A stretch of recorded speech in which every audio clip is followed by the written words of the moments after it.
ఈ సౌండ్ ఎలా వినపడుతుందంటే హాలీవుడ్ రేంజ్కి వినపడేలాగా సౌండ్ని ప్లాన్ చేస్తున్నారు రాజమౌళి అండ్ టీమ్. ఇది మాత్రం గట్టిగా వినపడుతుంది. ఫ్యాన్స్కి ఇంకా పండగే ఆ రోజు. లిటరల్గా ఒక వైబ్, మామూలు వైబ్లో ఉంటారు ఫ్యాన్స్ అంతా. ఆయన ఫస్ట్ లుక్ మోస్ట్ యాంటిసిపేటెడ్ ఫిలింలో ఆయన ఫస్ట్ లుక్ బాబుని చూస్తూ ఉంటే ఆ ఫీల్ ఇప్పటికే ఆగట్లేదు అసలు. అంత వెయిటింగ్లో ఉన్నాం మేమంతా. నా ఫీలింగ్ అయితే ఎస్పెషల్గా ఎన్ని సినిమాలు వస్తాయో రానే ఉండబ్బా ఈ లోపు. అది 2027 రిలీజ్ అన్నారు. సినిమాలు వస్తాయో రానండి అబ్బా ఈ లోపల. ఎన్ని సినిమాలు వస్తాయో రానివ్వండి, ఎన్ని రికార్డులు కొట్టుకుంటారో కొట్టుకోండి.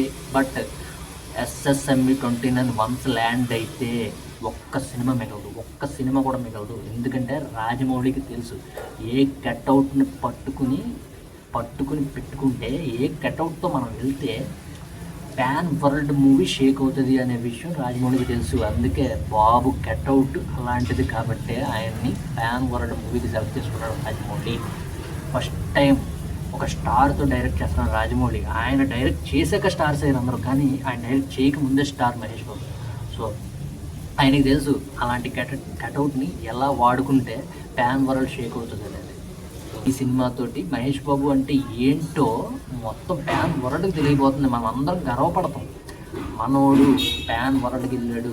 మనం ఇంకా ఈ సినిమాతో కాదు, ఇంకా డైరెక్ట్ హాలీవుడ్తో మనం కంపారిజన్కి వచ్చేస్తాం సినిమా తర్వాత. మీకు అర్థమవుతుందా? ఇందులో ఏం ఎగ్జాజరేషన్ ఏం లేదు, మీరు అందరూ చూడబోతున్నారు. సో వెయిటింగ్ November 16th కోసం.